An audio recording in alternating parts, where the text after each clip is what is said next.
Ya chicos, vamos a empezar por favor, pido su atención. Bueno, como saben, la anterior clase, después del examen, empezamos lo que es antibióticos, ¿verdad? Antibióticos nosotros lo dividimos en dos partes, ¿ya? La primera parte que es ya la que avanzamos, que son los mecanismos de acción del antibiótico. Y la que vamos a avanzar el día de hoy, que son los mecanismos de resistencia a los antibióticos. A ver, si hablamos de los mecanismos de acción, ¿alguien tiene un marcador? Chicos, ¿dónde le marca ahora?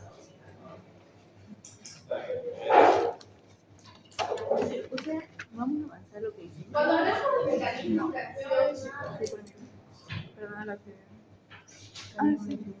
estamos hablando de lo que la bacteria, perdón, de lo que el antibiótico le va a hacer a la bacteria, ¿ya? Esto va a ser acción del antibiótico. Ahora, cuando nosotros hablamos de mecanismos de resistencia, silencio por favor. Cuando hablamos de mecanismos de resistencia,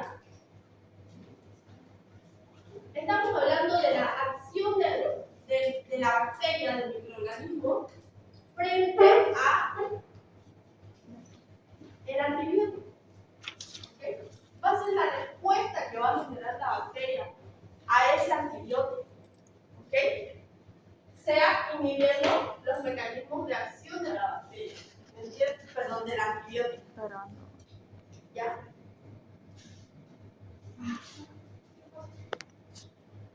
Pero estoy explicando. Sí, pero Miren, nos dice que el hecho de que nuestra esperanza de vida se haya duplicado en el siglo XX tiene una sencilla explicación: el uso de antibióticos. Como vimos en la anterior clase, dijimos que a partir del año 1941 se empezó a comercializar algo. ¿Alguien se acuerda qué era? La penicilina. Muy bien. Que fue el primer antibiótico descubierto, ¿verdad? Este es considerado el primer antibiótico natural, que lo descubrió Alexander Fleming. Alexander Fleming. A través de un cultivo de Staphylococcus aureus, chicos. En realidad lo que él estaba haciendo era cultivar Staphylococcus aureus. ¿Y qué pasó? Por accidente hubo una sobrecontaminación con un hongo, ¿verdad? ¿Qué hongo? Muy bien. Penicillium notatum.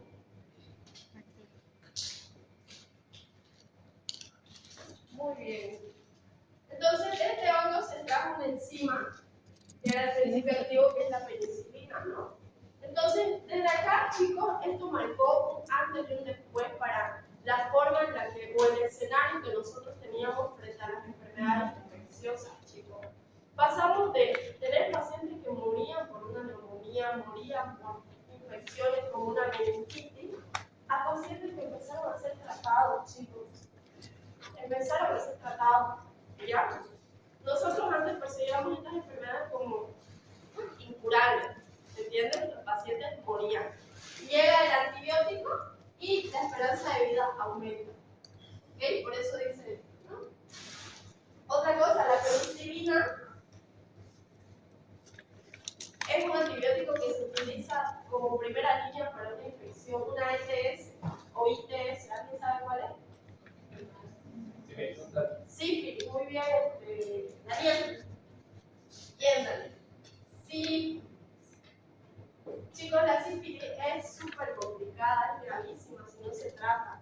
Si ustedes detectan sífilis y no dan un tratamiento adecuado, la sífilis tiene 3 etapas: primera, segunda y terciaria. La terciaria se conoce como neurosífilis, ¿ya? Por eso es muy importante conocer los antibióticos. ¿Ya? Ahora, vamos a hablar un poquito de lo que es la resistencia bacteriana, chicos. Estábamos hablando que las bacterias van a generar resistencia frente a los antibióticos, ¿verdad? La resistencia bacteriana se define como la capacidad que tiene la bacteria para soportar los efectos de los antibióticos destinados a eliminarla. Las bacterias van a desarrollar mecanismos inhibir la acción del antibiótico. ¿Ya? Entonces, si la bacteria inhibe la acción del antibiótico, ¿será que el antibiótico va a poder eliminar a la bacteria? No, la bacteria va a seguir feliz, no va a seguir ahí como pez en el agua, ¿no? Y va a seguir provocando infección. Ahora, esa es la resistencia bacteriana. La resistencia múltiple o multiresistencia es lo mismo, es cuando una cepa bacteriana es resistente, pero ya no solo a la acción de un antibiótico, sino de varios antibióticos, ¿entiendes? De varios antimicrobianos diferentes. Ejemplo de esto, el Mycobacterium tuberculosis, chicos. Para el Mycobacterium tuberculosis, para la tuberculosis, no se puede utilizar cualquier antibiótico. Hay un esquema de tratamiento de 4 antibióticos Mycobacterium tuberculosis. El esquema de tratamiento consta de 4 antibióticos específicos, chicos. ¿Por qué? Porque el Mycobacterium es resistente, multiresistente a varios tipos de antibióticos. ¿Ya? Por eso es que el tratamiento específico para la tuberculosis consta de 4 medicamentos principales. ¿Quién lo sabe? A ver, Yuri. Muy bien, Yuri. Eso, pónganse a contar, chicos. Isoniazida, piracinamida y etambutol, ¿verdad?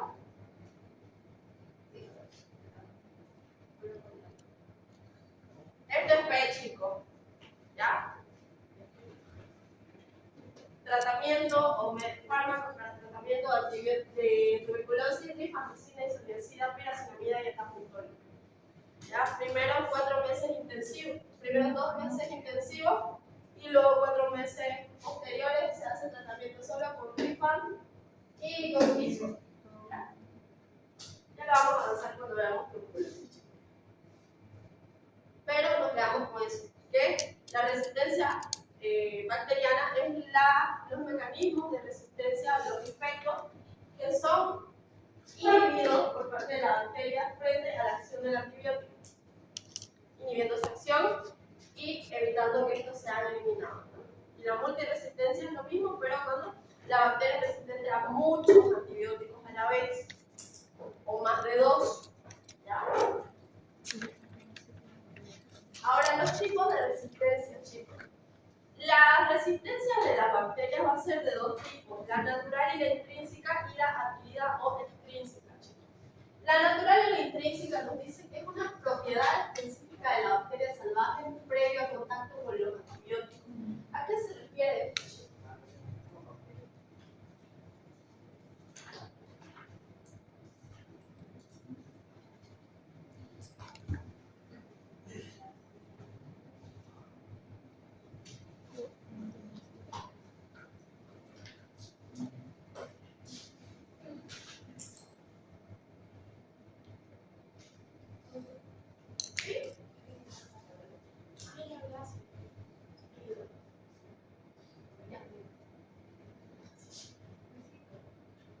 ¿A qué se refiere con esto de una propiedad específica de la bacteria salvaje?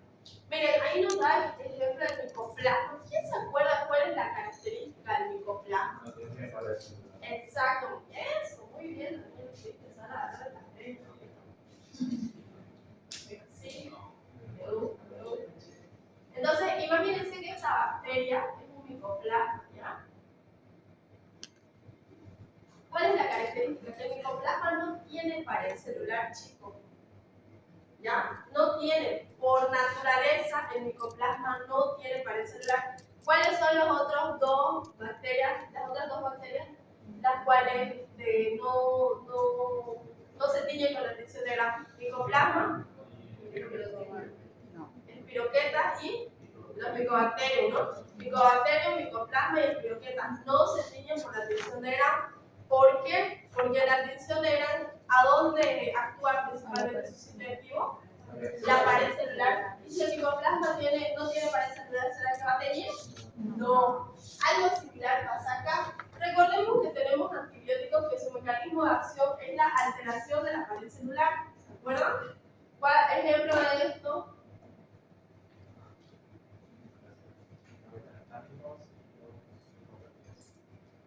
Muy bien.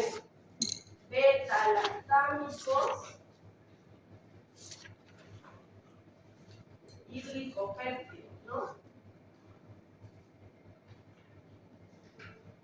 Entonces, si estos antibióticos van a actuar alterando la pared celular, ¿será que le van a poder hacer algo al micoplasma?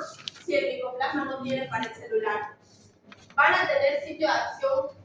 ¿Va a tener sitio de acción el micoplasma para estos antibióticos? ¿Sí o no, chicos? No, no va a tener acción el micoplasma para estos antibióticos. Por ende, si nosotros tenemos una infección por micoplasma, un ureaplasma urealítico, por ejemplo, que produce la gonorrea no gonocócica, ¿será que nosotros vamos a poder tratar una gonorrea no gonocócica con algún betalactámico? ¿Con algún micopéptido?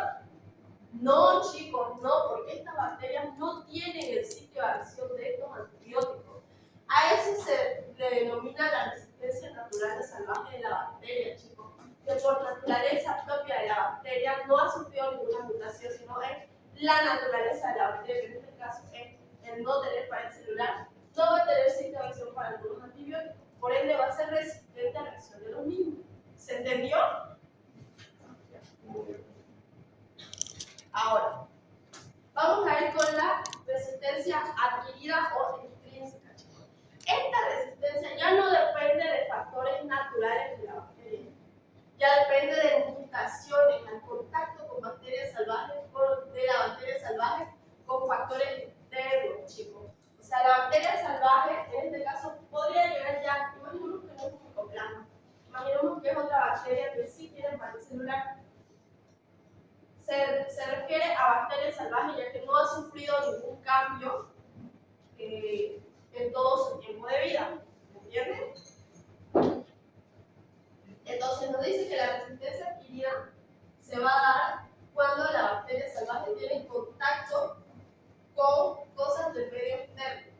¿Ya? Tenemos dos tipos de resistencia adquirida, que pueden ser por mutación y por transferencia genética. ¿Ya? Mutación. Dentro de la mutación, ¿alguien recuerda los cambios que puede tener la bacteria? Muy bien. Adición. Muy bien. Adición. Delesión. ¿No era sustitución? No hay sustitución. Sustitución. Y Era lesión o eliminación. ya, eliminación. ¿A qué se refiere esto? Que la bacteria va a tener una mutación en los genes, ¿ya? Puede ser por adición. ¿A qué se refiere esto? A la adición de bases púricas y pirimidínicas, a la sustitución de bases púricas y pirimidínicas o a la eliminación de bases púricas y pirimidínicas. ¿Cuáles son estas bases? Pueden ser CT, AG, adenina, citosina, guanina, timina, perdón, AC, TT. En caso de que haya una adición, adicionamos una base más, entonces TC. En caso de que sea sustitución, sustituimos esta TC por CP. En caso de que sea eliminación, eliminamos esta base pública o esta base pirimidínica. ¿Se entiende? Esa es la mutación, esos son los cambios por mutación, o sea, adición, sustitución o eliminación. Ahora, están los que son por transferencia genética. En esta ya depende de un microorganismo externo o del material genético de otro microorganismo independiente de esa bacteria salvaje. ¿Ya? En la transferencia genética.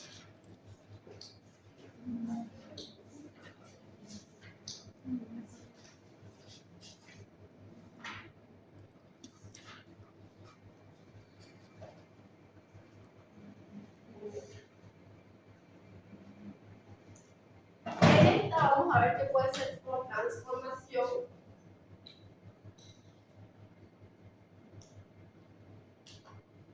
En la transformación vamos a ver que va a haber un contacto con material genético que está libre en el medio externo. Imaginemos que esta es nuestra bacteria. Y acá, en el medio externo, va a haber material genético libre de otra bacteria que ya murió, fue guisada. Y ese material genético quedó libre en el ambiente externo. Entonces, la bacteria va a adquirir ese material genético, ¿ya? Y va a ingresar a la bacteria, va a introducirse en el genoma de la misma y cualquier mutación que haya proveniente de estos genes va a afectar a esta bacteria. ¿Se entendió? Eso sería la transformación cuando adquiere material genético que está libre en el ambiente. ¿Ya? Eso es transformación. Cuando es por conjugación,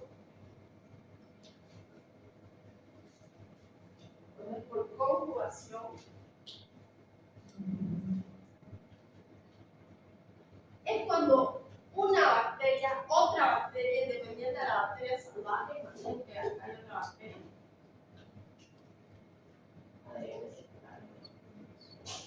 Esta es otra bacteria. Recordemos que ¿qué tiene la bacteria como elemento facultativo que les permite realizar la conjugación? Filia o fili, ¿no?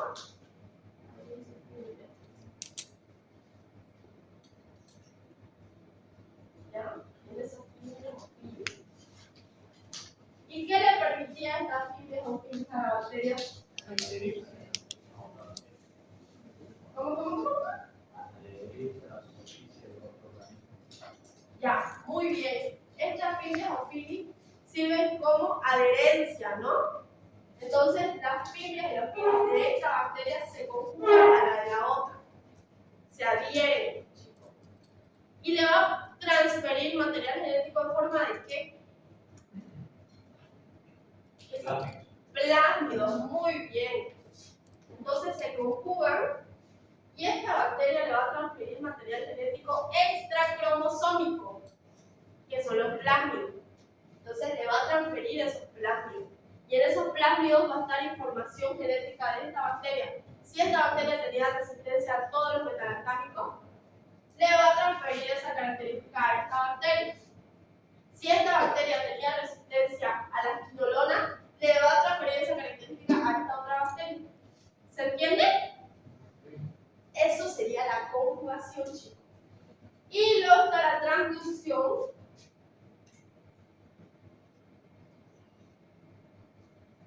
que es básicamente un cambio que se da gracias, por ejemplo, bueno, nos da ejemplo los bacteriófagos, ¿no? Los bacteriófagos.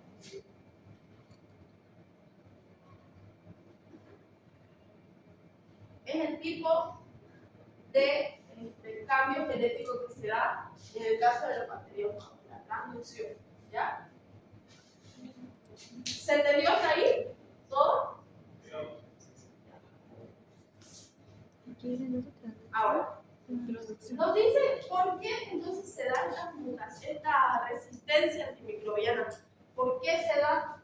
Miren, nos dice que se da principalmente por la prescripción libre de medicamentos de manera empírica. Chicos, si nosotros no sabemos el antibiograma, si nosotros tratamos de tratar, pero si nosotros tratamos una infección sin antibiograma, ¿será que es correcto? ¿O será que si nosotros nos sentimos mal y vamos a la farmacia y nos compramos una citramicina, nos compramos una amoxicilina más un clavulánico para un resfriado, ¿será que estamos haciendo bien? No, porque vamos a generar resistencia a ese antimicrobiano. ¿Ya? También por la utilización indiscriminada de antibióticos en pacientes sanos y animales. Cuando se hacen pruebas, chicos, de fármacos, la FDA, que es la institución encargada de poder autorizar la comercialización de ciertos fármacos o cualquier producto, hacen pruebas, chicos, en pacientes sanos y animales, ¿ya? Para poder evaluar la calidad del producto. Estas pruebas muchas veces van a generar resistencia antimicrobiana, chicos. Por eso es que nos dicen cuando es indiscriminado. El uso de una dosis o duración inadecuada de la terapia antimicrobiana.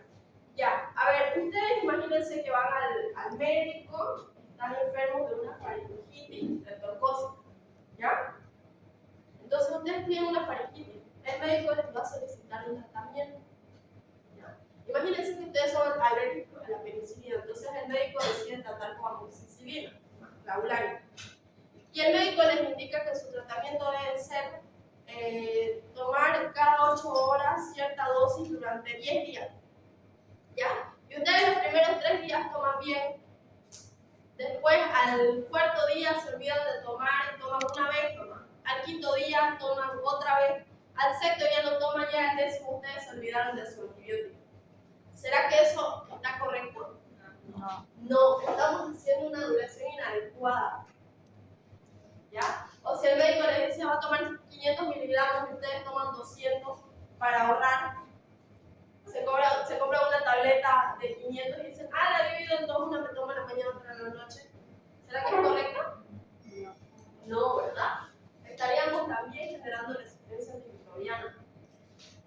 Y el desconocimiento de los perfiles de sensibilidad de los diferentes gérmenes debido a la administración de tratamientos fuertes sin tener resultado de un antibiograma. Imagínense, chicos, que les llega un paciente con una infección mínima, una infección gastrointestinal por una Escherichia coli. No, perdón, una infección del tracto urinario por una Escherichia coli. Porque acordémonos que la E. coli es parte de la microbiota intestinal. Las cepas que no son patógenas, ¿no? Porque hay cepas de E. coli que son patógenas, pero eso ya lo vamos a ver más adelante. Entonces, imagínense que les llega un caso de una infección del tracto urinario no complicada. ¿Será que ustedes a esa infección le van a recetar colistin? ¿Le van a recetar una cefalosporina de quinta? ¿Le van a recetar una ampomicina? ¿Le van a recetar una infección del tracto urinario no complicada alguno de estos antimicrobianos? No, ¿por qué? Porque son de amplio espectro, chicos. Por ende son fuertes, ¿ya? Entonces, si nosotros hacemos un tratamiento de una infección no complicada con antibióticos de amplio espectro, podemos generar resistencia antimicrobiana a nuestros pacientes. ¿Ya? Ahora, hablemos como tal de los mecanismos de resistencia, chicos. Al igual que los mecanismos de acción, los mecanismos de resistencia a la bacteria van a ser variados. Tenemos alteraciones de los receptores, interferencia en el transporte del antimicrobiano, las bombas de flujo y la inactivación enzimática. Aquí un poquito miren cómo es lo que funciona. Nos dice que las bacterias son seres vivos que evolucionan a la larga. Un antibiótico dice que debe fijarse al receptor. El receptor es la diana, el sitio de acción, ¿verdad? Para poder actuar. Esa diana es el receptor donde va a estar en la bacteria, ¿verdad? Entonces el antibiótico debe fijarse a ese sitio de acción. Ahora, ¿qué puede suceder? Puede suceder que ese sitio de acción esté mutado o por una mutación genética cambie su estructura. Y si cambia su estructura, ¿será que el antibiótico va a poder ser reconocido? No, ¿verdad? Lo va a reconocer como algo extraño, por eso no va a poder conjugarse a ese sitio de acción. Y si no tiene sitio de acción del antibiótico, ¿será que va a poder actuar? Si no hay sitio de acción. Muy bien. No. Puede modificar el antibiótico igual. Las bacterias muchas veces poseen enzimas, chicos, son toxinas o enzimas, que van a cambiar la estructura molecular del antibiótico. ¿Será que esto va a permitir que el antibiótico actúe si el antibiótico ya está modificado? No, ¿verdad? Porque va a inactivarlo, va a producir una inactivación de la molécula del antibiótico. Por impermeabilidad de la bacteria. Muchas veces la bacteria tiene canales o poros, y si estos poros son cerrados, ¿será que la bacteria, el antibiótico va a poder ingresar al interior de la bacteria? Si cierra sus poros, no, ¿verdad? Y expulsión del antibiótico. Nos dice que las bacterias pueden rechazar los antibióticos por aspiración fuera de la célula. Este es el principio sobre el cual funciona el mecanismo de bombas de flujo. Ya lo vamos a ver. Alteración de receptores. A ver, vamos a tener varios. El primero es la alteración de los PVP, PVPs, ¿no? De Payet.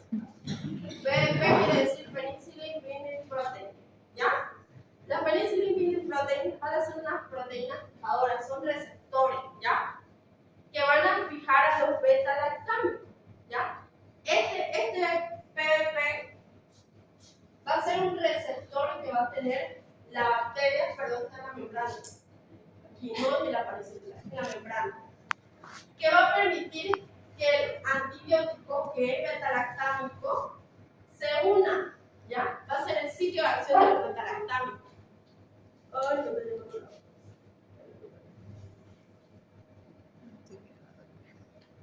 ¿Cuál día otra?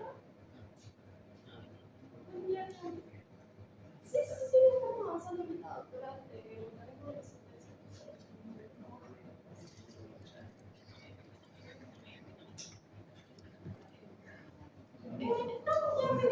Hablando de los PVP, ¿no? Que es el sitio de acción de los beta-lactámicos.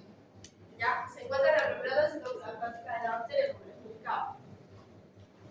Nos dice que estos van a intervenir en la síntesis y la estructuración de la pared bacteriana. Estos PVP van a ser transpeptidasas que van a ser responsables del entrecruzamiento, carboxipeptidasas que van a ser responsables de la elongación y endopeptidasas que van a ser responsables de la terminación. Esta parte no creo que sea tan importante.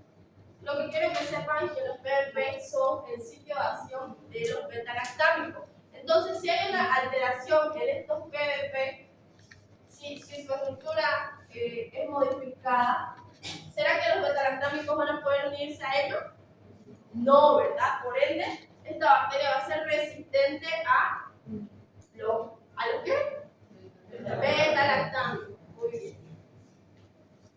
Entonces, ¿será que si a esa bacteria nosotros le damos una penicilina, una amoxicilina, le damos un carbapenémico, un monobactámico, si le damos una meticilina, una nafcilina, una oxacilina, una cloxacilina, ¿será que le va a hacer algo a esa bacteria? No, porque no va a tener su sitio de acción principal, que es el PVP, ¿verdad? Están alterados. Ahora, aquí hay otro ejemplo. El sitio de acción del dihidroteroato sintetasa, recordemos que hay antibióticos que van a como tener como mecanismo de acción la inhibición de la síntesis del ácido fólico, ¿no? Inhibición de las rutas metabólicas, principalmente la del ácido fólico, ¿verdad? La bacteria necesita producir ácido fólico para vivir. ¿Ya? Y dentro de este proceso interviene una enzima. Toda esta ruta metabólica para producir el ácido fólico interviene la enzima dihidroteroato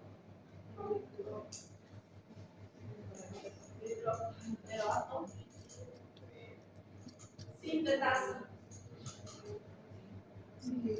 ¿Ya? Entonces, esta enzima va a tener un sitio de acción para el antibiótico. Y el antibiótico, al unirse al sitio de acción de esa enzima, va a producir la inhibición de la misma. Y si se inhibe esta enzima, ¿será que va a producirse ácido fólico? No, así es lo que funciona el mecanismo de acción del antibiótico, ¿no? Ahora imaginen que el sitio de acción de esta enzima es modificado. ¿Será que el antibiótico va a poder unirse al sitio de acción de esa enzima? No, chicos, porque están modificándolo. Imagínense que este tiene un sitio de acción, ¿ya? Un sitio diana. Si ese sitio de acción es modificado el sitio de acción, ¿será que el antibiótico va a poder unirse a este? No, por ende, ¿se va a producir ácido fólico? No, y si no se produce ácido fólico, ¿será que la bacteria va a poder vivir? No, ¿verdad? No, estamos mal, chicos. No, estamos mal. A ver, si se inhibe el sitio de acción, ¿será que el antibiótico va a poder unirse? No, no se va a unir. A ver. Si el sitio de acción es modificado, ¿ya? El sitio de acción de la dihidroteroato sintetasa es modificado. El antibiótico no se va a poder unir. Por ende, si no se une, la enzima no va a ser inhibida. ¿Ya? Y si no es inhibida, ¿será que la bacteria va a poder producir ácido fólico? Sí, va a producir ácido fólico. ¿Y si produce ácido fólico va a poder vivir? Sí, exacto. Ahí está. Mira, la hora, chicos, la hora. Entonces, alteración del receptor de la dihidroteroato sintetasa nos va a producir las sulfonamidas, va a producir inhibición de las sulfonamidas. Entonces, si hay alteración, la sulfonamida no va a poder unirse. Por ende, esta bacteria va a ser resistente a sulfonamida. ¿Ya? ¿Se entendió?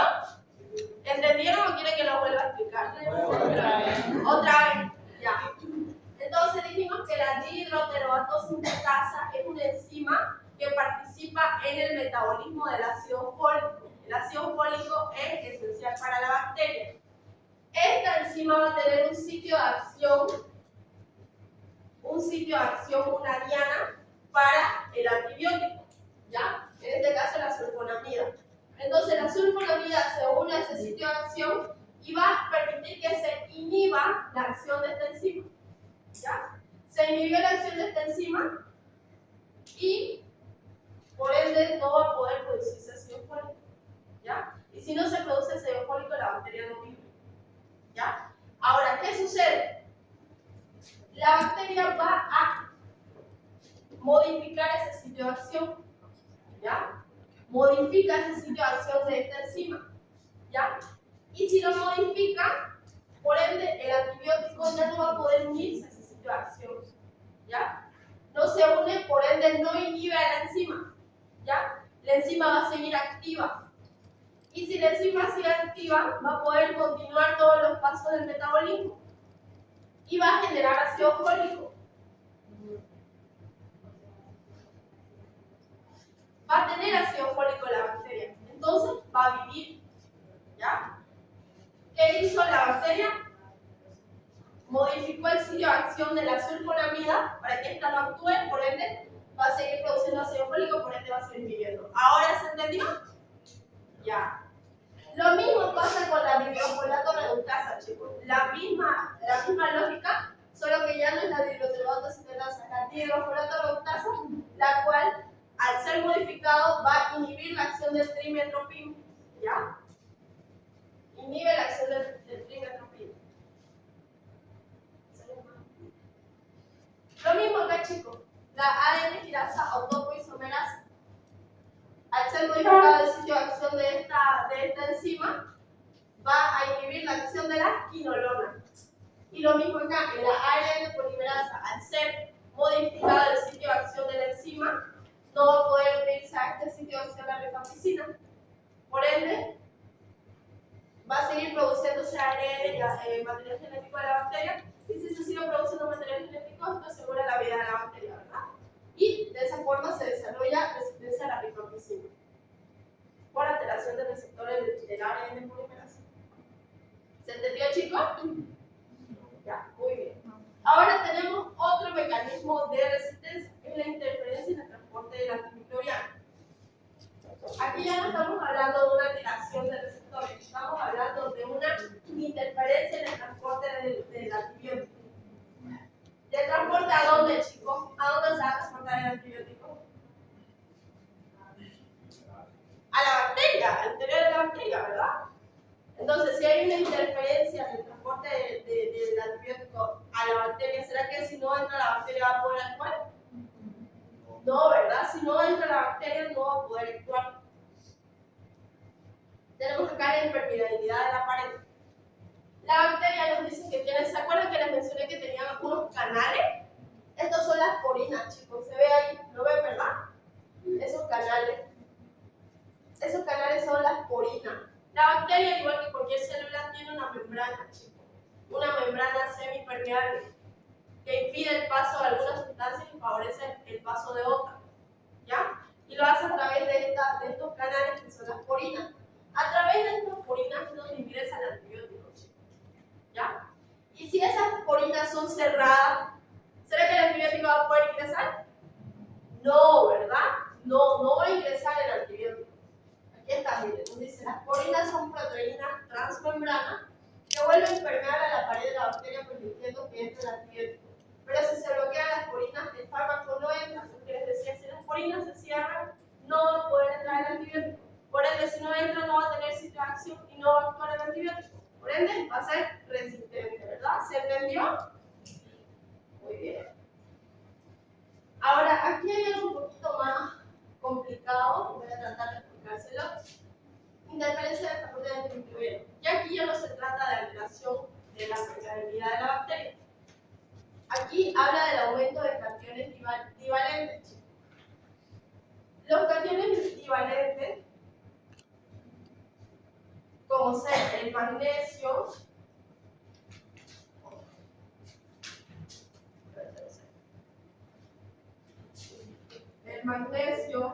el calcio, el zinc,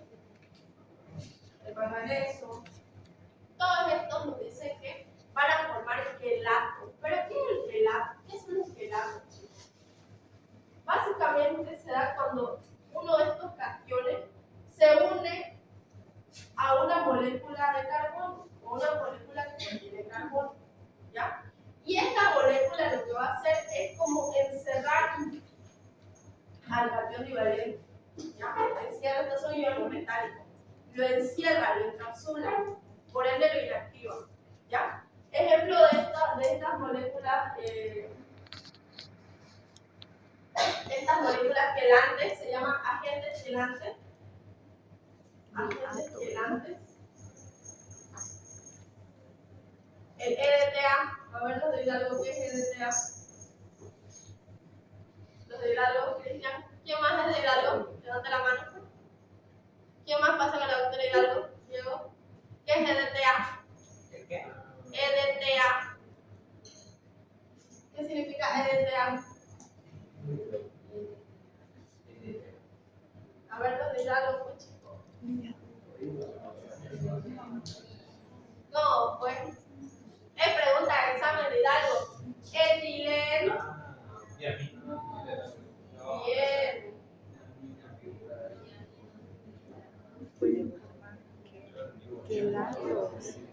Etileno tetracético. ¿Ya? Este etileno-tetracético es utilizado como anticoagulante, ¿verdad? Lo que hace es unirse al calcio, chicos. Y lo encapsula. ¿Ya? Lo encapsula. Este etileno-tetracético. Y lo transforma en un quelante. ¿Ya? Es un agente quelante. Es un ejemplo nomás de agente quelante. ¿Cuál es la lógica? Que van a encapsular a los cationes divalentes?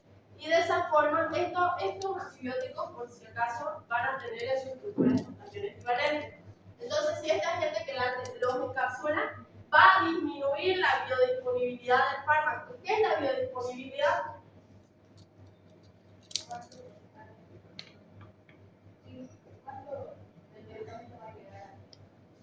Muy bien, Julie. El porcentaje del medicamento que va a actuar, ¿no?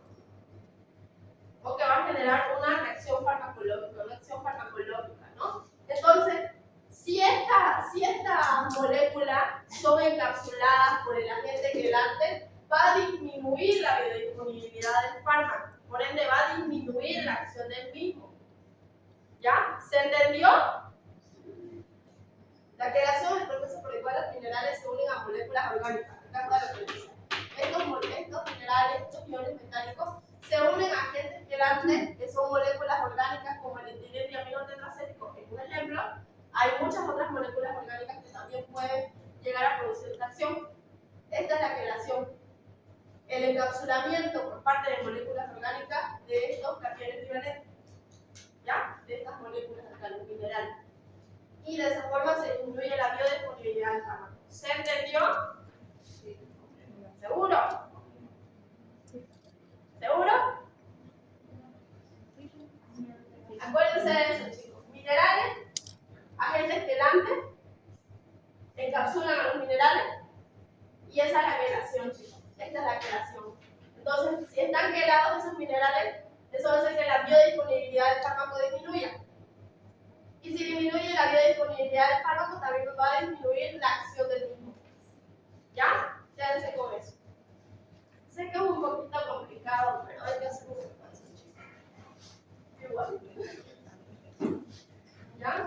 Ahora, ¿qué más vamos a pasar? Las bombas de flujo. Las bombas de flujo, chicos. Las bombas de flujo nos dicen que estas van a operan tomando el antibiótico del espacio periplásmico y lo expulsan al exterior. Esta es nuestra bacteria,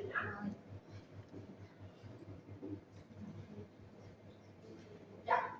Nuestra bacteria tiene una membrana celular, ¿verdad? Una membrana citoplasmática. ¿Qué sería esto? La pared celular. Y entre la membrana citoplasmática y la pared celular hay un espacio.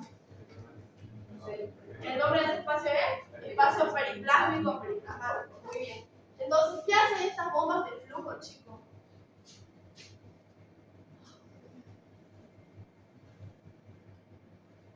Ya, esta es una bomba de flujo, chicos. El antibiótico entra por la pared celular, entra el antibiótico. Y acá en el espacio periplásmico, lo que hace estas bombas de flujo es volver a botarlo hacia afuera. ¿Ya? No deja ingresar el antibiótico hacia el interior de la célula bacteriana. Entra el antibiótico y la bomba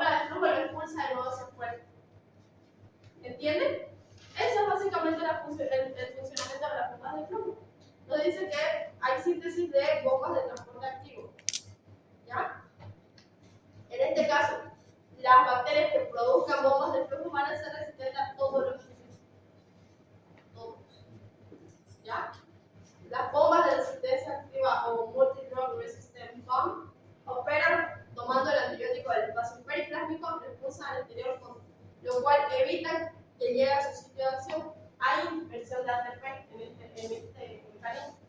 ¿Ya? ¿Se entendió? ¿Se entendió cómo funcionan las bombas de flujo? Sí. Ánimo, chicos, ánimo.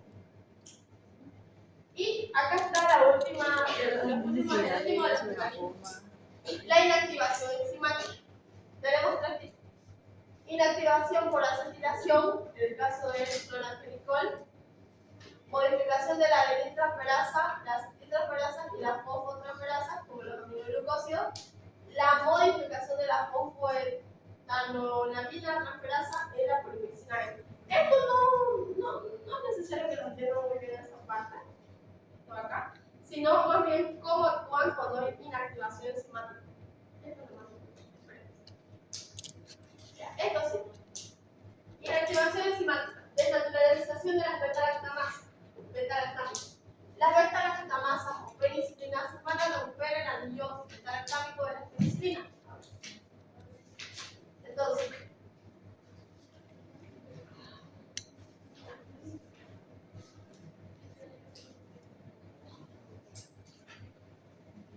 cuando hablamos de inactivación enzimática, ¿qué les dice? Inactivación.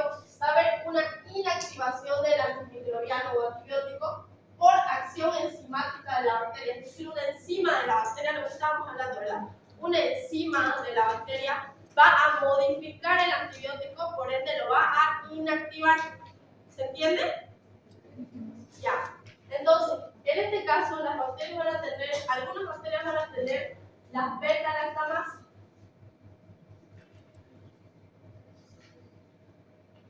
O penicilinases,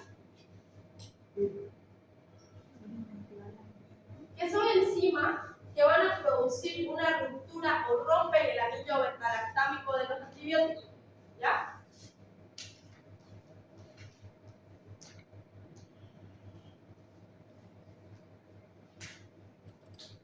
Rompen el anillo beta-lactámico, por ende, modifican el antibiótico, lo alteran, por ende lo inactivan, ¿no? Y si un antibiótico está inactivado, ¿será que va a poder funcionar? No, ¿verdad? De esa forma funciona la inactivación enzimática. Una enzima de la bacteria va a producir una alteración en el antibiótico y lo va a inactivar. ¿Se entendió? ¿Qué nos dice? Estas penicilinasas o beta-lactamasas rompen el anillo beta-lactámico de las penicilinas, cefalosporinas y otros agentes relacionados, transformando el antibiótico en compuesto inactivo, como ser el ácido penicilinoico. La penicilina, cuando está inactiva, se transforma en ácido penicilinoico. No es funcional, no va a generar muerte de la bacteria. ¿Ya? Se conocen más de 20 tipos de beta-lactamasas. Beta-lactamasas, las principales: penicilinasa, cefalosporinasa y carbapenemasa. ¿Ya? Estas tres enzimas van a producir esa inhibición enzimática del anillo beta-lactámico. Ahora, tenemos diferentes tipos, de acuerdo al grado de inhibición que van a tener frente a los antimicrobianos. Se va a dividir de esta forma. Vamos a tener los BLEA, ¿ya? BLEA. Esto sí necesito que se lo aprendan de memoria. Los BLEA. Los BLEA nos dicen que van a ser beta-lactamasas de espectro amplio. Estos van a hidrolizar hasta cefalosporinas de segunda generación y es sensible al resto de beta-lactámicos. ¿Qué quiere decir los BLEA? Los BLEA van a ser bacterias que van a tener beta-lactamasa de espectro amplio. Estas van a encargarse de inactivar antibióticos, pero solo hasta la segunda generación de cefalosporina. ¿Ya? El resto de beta-lactámicos va a ser sensible al resto de beta-lactámicos. ¿Qué quiere decir? Que los BLEA va a inhibir a toda la penicilina, inhibe a cefalosporina de primera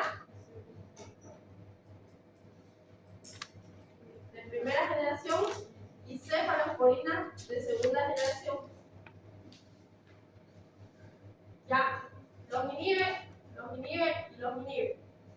¿Ya?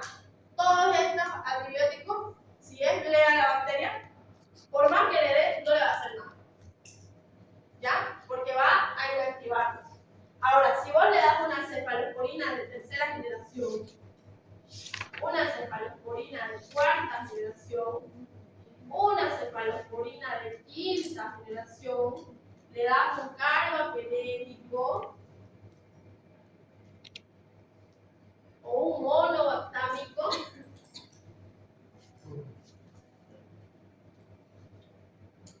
¿le va a hacer efecto? ¿Le va a hacer efecto a este blea? Cepa de tercera, cuarta, quinta, carbapenémico, monobactámico. Sensible al resto. Solo a estos de acá. De todos los betalascámicos, solo va a ser sensible, resistente a penicilina, cepas de primera y segunda. Y va a ser sensible a cepas de tercera, cuarta, quinta, carbapenémicos y monobactámicos. ¿Ya? Por ende, si el laboratorio nos informa una bacteria blea, ¿será que nosotros le vamos a dar de tratamiento una amoxicilina? ¿Será que nosotros le vamos a dar de tratamiento un imipenem? ¿Un meropenem? ¿Sí o no? Sí, porque son carbapenémicos. ¿Será que le podemos dar de tratamiento a esa bacteria una cefoperazona? Sí. Sí, muy bien. ¿Por qué? Porque es una cepa de tercera generación. Ahí está. Inhiben esas generaciones de antibióticos. Ahora tenemos los BLE. Ya no son BLEA, son BLE.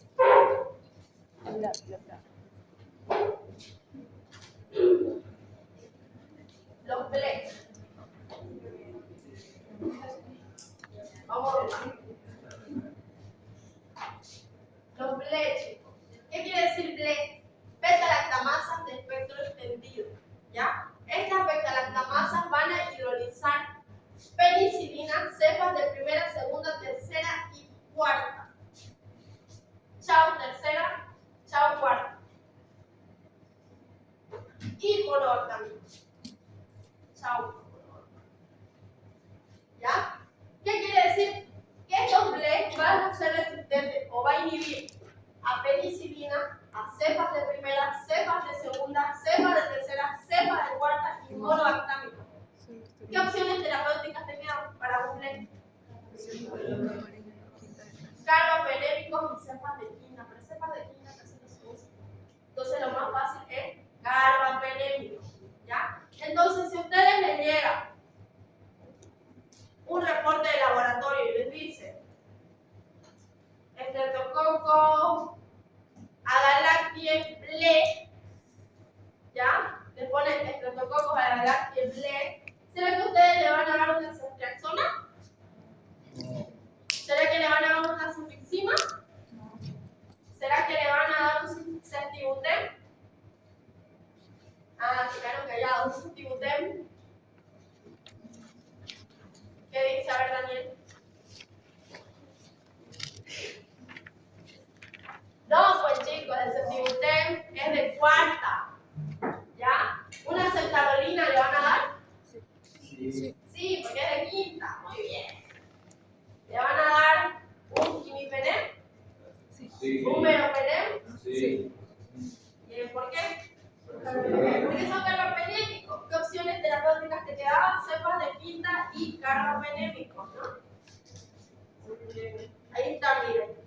Inhibidos, chao, penicilina, cepas de primera, segunda, tercera, cuarta y monobactámicos. Entonces esos son los flechos.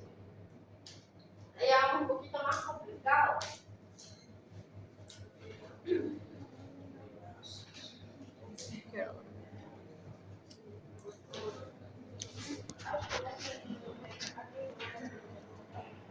Resistente a penicilina.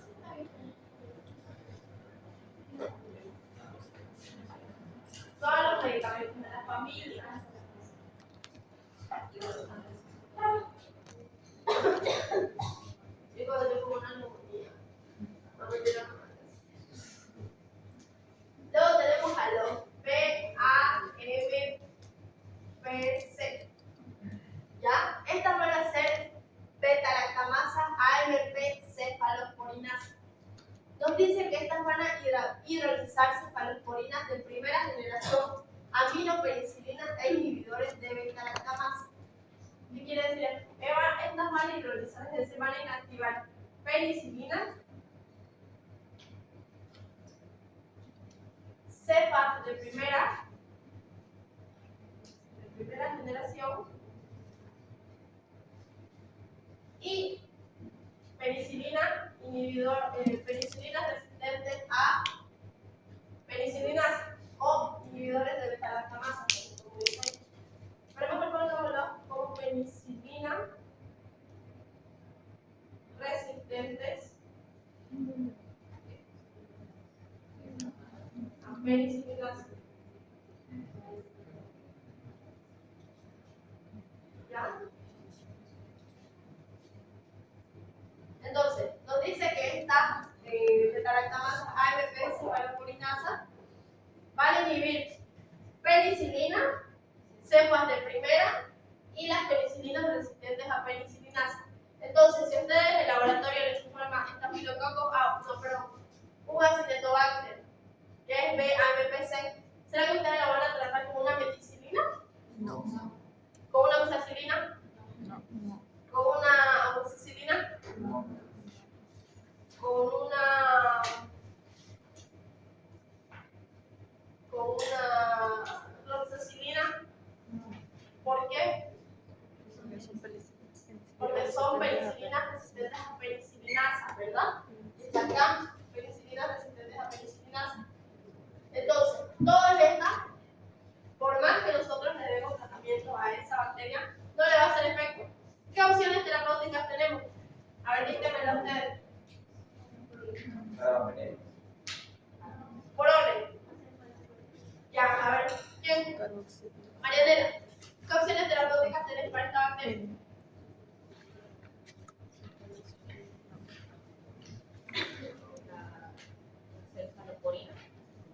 ¿De qué generación? ¿De primera?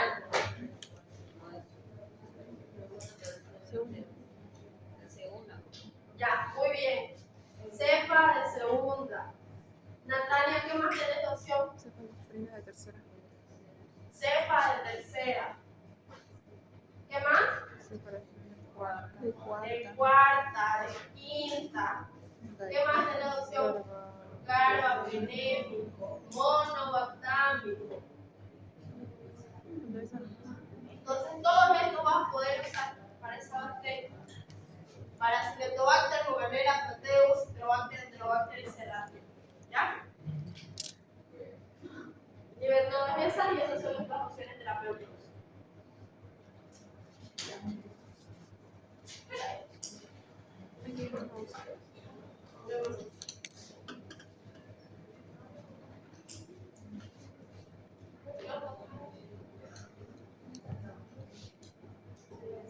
Ya, ahora tenemos las beta-lactamasas carbapenemasas. Las beta-lactamasas carbapenemasas nos dicen que van a hidrolizar hasta los carbapenémicos y casi todos los beta-lactámicos. ¿Ya? Los carbapenémicos son la última línea de defensa del fotograma negativo. Chicos, estas beta-lactamasas carbapenemasas van a inhibir a todos los beta-lactámicos. ¿Qué quiere decir? Penicilina, cepa de primera, segunda, tercera, cuarta, carbapenémico,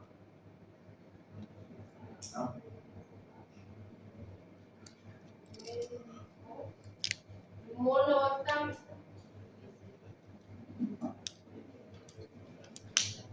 Todos estos eran los beta-lactámicos, ¿no? Que conocíamos. Penicilina, cepa de primera, segunda, tercera, cuarta, quinta, carbapenémico y monobactámico. Bueno, estas bacterias que son beta-lactamasas, carbapenemasas, chao, ninguno de estos describe ni los carbapenémicos. ¿Ya? ¿Qué opciones terapéuticas tendríamos? Cefalosporina de quinta. Quinolona, muy bien. ¿Cepa? ¿Será cepa? ¿Alguna cepa nos va a servir? Ninguna, ¿no? ¿Qué otra opción? Quinolona, ¿qué más podemos usar? Aminoglucósidos, ¿qué más podemos usar?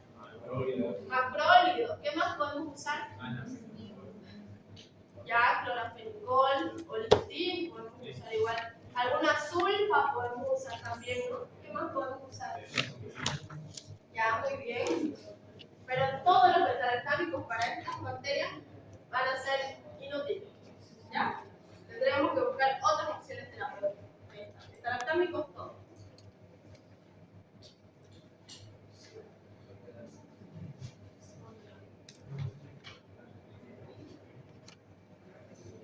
Luego tenemos a la Klebsiella pneumoniae carbapenemase. ¿Ya? La Klebsiella pneumoniae carbapenemase nos dice que esta es lo mismo, es una beta-lactamasa carbapenemasa, pero habla específicamente de la Klebsiella pneumoniae, chicos. ¿Por qué es importante esta bacteria? Porque es una bacteria productora de infecciones nosocomiales o intrahospitalarias, chicos. Pacientes en terapia intensiva, en UTI, van a infectarse con esta bacteria. Van a ver lo más común. Paciente tiene sobregradación infecciosa, ¿qué? Una neumonía. ¿Por qué, agente? Klebsiella pneumoniae. Ah, paciente de UTI. Una infección nosocomial. ¿Ya? Nos dice que esta bacteria es multiresistente y productora de carbapenemasa. Es resistente a todos los beta-lactámicos, lo que ya vimos acá, ¿verdad? A todos esos. Penicilina, cepa de primera, segunda, tercera, cuarta, quinta, carbapenémicos, monodostámicos. O sea, imagínense lo complicado que es tratar a un paciente que de por sí ya está en terapia intensiva y que encima tenga una sobreagregación de una Klebsiella pneumoniae que sea resistente a todos esos antibióticos. Es complicado, ¿verdad, chicos? Por eso es que tanto se habla de la resistencia antimicrobiana. Todos los beta-lactámicos. Luego tenemos los MRSA. ¿Alguien recuerda qué significaba MRSA? Muy bien, Daniel. Los MRSA son los Staphylococcus aureus meticilin resistente, ¿no? Resistente a la meticilina. La meticilina, como les dije en la anterior clase, es el indicador de resistencia a los beta-lactámicos. Si es resistente a meticilina, por consiguiente va a ser resistente a todos los beta-lactámicos, chicos. En el antibiograma se utiliza la meticilina para poder evaluar esa resistencia a los beta-lactámicos. El Staphylococcus aureus es resistente a todos los beta-lactámicos cuando es MRSA, ¿ya? Sensible a cepas de quinta generación, glicosaminas y vancomicinas. Entonces, en este caso tenemos que es resistente a todos los beta-lactámicos,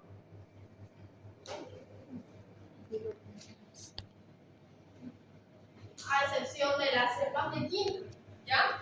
Todos los beta-lactámicos, a excepción de las cefalosporinas de quinta, van a ser resistentes, ¿ya? ¿Qué opciones terapéuticas tenemos entonces? Cepas de quinta. Tenemos glicosamidas también. Y tenemos vancomicina, ¿no? Que la vancomicina, chicos, es peligrosa. ¿Alguien se acuerda por qué? Es nefrotóxico, ¿no? Nos produce un síndrome. ¿Alguien se acuerda qué síndrome es? Síndrome de hambre, No, ¿o sí? Sí, ¿no? Pero hay uno que nos produce otro síndrome. ¿Recuerdan el síndrome de Fanconi?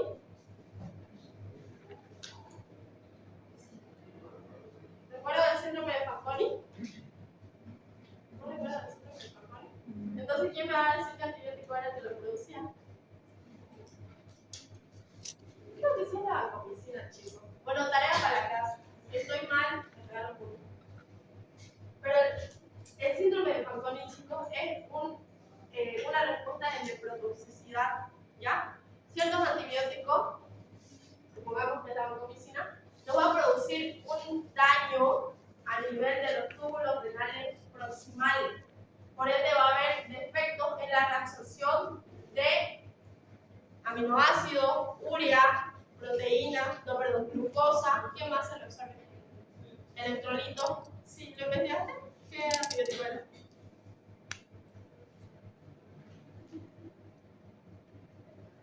Investigar, si es la vancomicina, 10 puntos por mí. Ya, es un efecto de nefrotoxicidad, pero lo que decía Cristian está muy bien, ¿qué es nefrotoxicidad?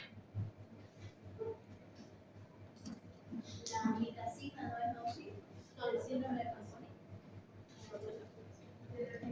tetraciclina, exacto, esa era, bueno, punto perfecto. La misma glucorónica. Ya, muy bien. En las diapos está la tetra, así que ojito porque doctor de síndrome de Fanconi, tetraciklina, ¿ya? Y vancomicinas necrotóxicas, ¿ya?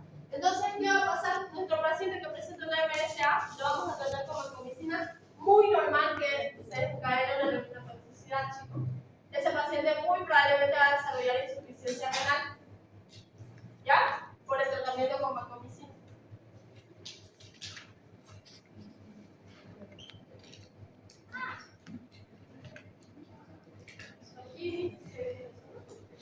Ahora, la visa, chicos. ¿Perdón? ¿No? Ah, sí, también. Ojalá. Nos morimos con esa, ¿verdad? No, ya estamos viejas. Exacto. La visa, chicos. La visa sería el estafilococcus aureus con resistencia intermedia a vancomicina. La anterior, chicos, nos decía que la vancomicina nos servía, ¿no? Ya, al menos, ya nuestro paciente va a estar con insuficiencia renal, pero al menos vamos a poder tratarlo. Imagínense ahora que ya no va a poder tratarse con vancomicina, sino más va a ser intermediariamente resistente a vancomicina. Pucha, vamos a estar como vivos. ¿Qué va a pasar? Vamos a tener que utilizar una concentración más alta. ¿Ya? Para eso vamos a tener que hacer una prueba de concentración mínima inhibitoria para ver a qué grado de esta vancomicina deja de ser intermediariamente resistente. A qué grado la vancomicina tenemos que aumentar la dosis, por ende va a haber aún más efecto de nefrotoxicidad. ¿Se entiende? Por eso, cuidado, chicos, con los estafilococcus aureus, son peligrosos. Y para eso vamos a utilizar esta ecuación, donde vamos a dividir la dosis administrada sobre la concentración sanguínea. ¿Ya? Nos dice que tiene resistencia intermedia a vancomicina y se puede calcular la dosis en concentración inhibitoria. ¿Entendieron esa parte? Entonces, la visa son estafilococcus aureus con resistencia intermedia a la vancomicina. Esta es la mejor. Esta es la GISA, chicos. La primera GISA. Las GISAs van a ser estafilococcus aureus con resistencia intermedia a los glicopéptidos. O sea, ya no solo a la vancomicina, ¿ya? Va a tener resistencia intermedia a todos los glicopéptidos, ¿ya? Tiene resistencia intermedia a los glicopéptidos. Hay que buscar otra familia de antibióticos. O sea, ya no podemos. Chao, vancomicina. Olvídense. ¿Con qué lo podría tratar? ¿Con qué lo tratarían en esta GISA? A ver, alguien. No, un colistín, chicos. Un linezolid. Colistín es lo último que ustedes van a utilizar. Es cuando ya nada sirvió, colistín, chicos. ¿Ya? Es tu única opción terapéutica para eso. Miren, de pasar de usar solo una penicilina, chicos, ¿hace cuántos años? Desde 1941. A usar solo un antibiótico, la penicilina, y solucionar todas las infecciones. Llegamos a esto. A la GISA, que tiene resistencia a beta-lactámico, macrólidos, glicopéptidos, chicos, inolonas, que sepan que otras cosas son tan resistentes en ese recurso de años. ¿Se dan cuenta lo peligroso que es? Y va a avanzar más aún, chicos. Sí, sigue habiendo poca conciencia sobre el uso de antibióticos. Por eso ustedes como profesionales están en la obligación de aprender bien esto. De aprender bien antibióticos, chicos, para saber qué recetarles a sus pacientes, porque si no estaríamos aumentando el problema. ¿Ya? Resistente a todos los glicopéptidos. Este cuestionario no es el mismo lo que tiene. Sí. ¿O sí? ¿El mismo? Bueno, sí.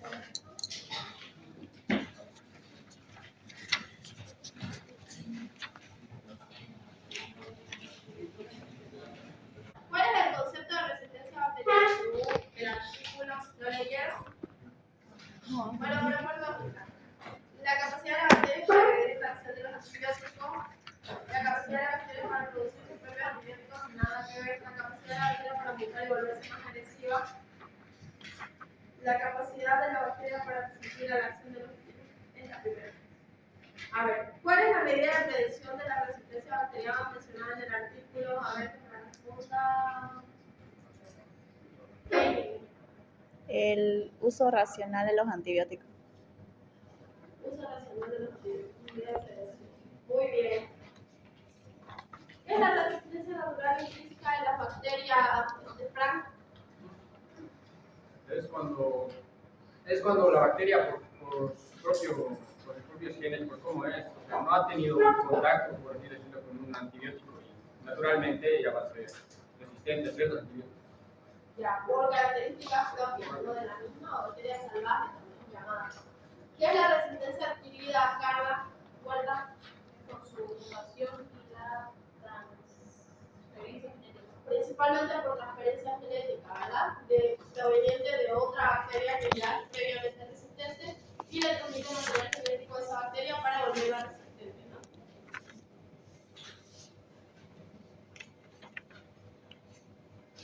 Aquí. El mecanismo mediante el cual se realiza la expulsión activa del antimicrobiano se denomina, Diego. El mecanismo mediante el cual se realiza la expulsión activa del antimicrobiano, ¿cómo se denomina? ¿Quién respondió? Ah, ya. Bien, bombas de flujo. Muy bien. A ver, Will. La disminución de la permeabilidad de la pared bacteriana con la pérdida o modificación de los canales de entrada o porina. ¿Ya? Interferencia no responde a la publicación. Bomba de flujo. A ver, cielo. La producción de enzimas inactivantes de los antimicrobianos.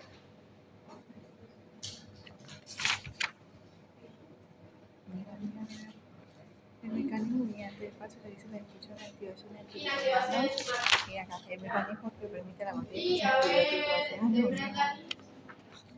la resistencia bacteriana se produce cuando el germen modifica la proteína diana y cambia su función o produce enzimas distintas. ¿Cómo se llamaría este mecanismo? Por modificación del sitio blanco. O receptores, muy bien. ¿Qué son las beta-lactamasas, Sharin? Son enzimas bacterianas que destruyen antibióticos de beta-lactamina. El anillo beta-lactamina. Sí. Muy bien. Tres tipos de beta-lactamasa, Miguel. De beta-lactamasa de espectro amplio, beta-lactamasa de espectro extendido y carbapenemasa de Ya. Carbapenemasa, cefalosporinasa y penicilinasa. Solo no las bacterias, ¿ya? Solo las enzimas. Son esas tres. Carbapenemasa, cefalosporinasa y penicilinasa, ¿ya? Corrijan los círculos. Ya. Las pleas van a ser resistentes a penicilina, cepas de primera y segunda, ¿no? Las ble van a ser resistentes a penicilina, cepas de primera, segunda, tercera y cuarta, ¿no? Nos quedan cepas de quinta y carbapenémico. Monobactámico. Sí, sí, gracias. Las tercieras neumonía y carbapenemasa resistentes a beta-lactámico. Segunda, tercera, cuarta, mono y carba, ¿no? Y las MRSA igual todo lo que estará en cambio. ¿Ya? La clasificación de los antimicrobianos que se encuentran en la naturaleza. Esto se los voy a pasar ya. Si quieres también un poquito. Ya. Ya. ¿Me sacaron?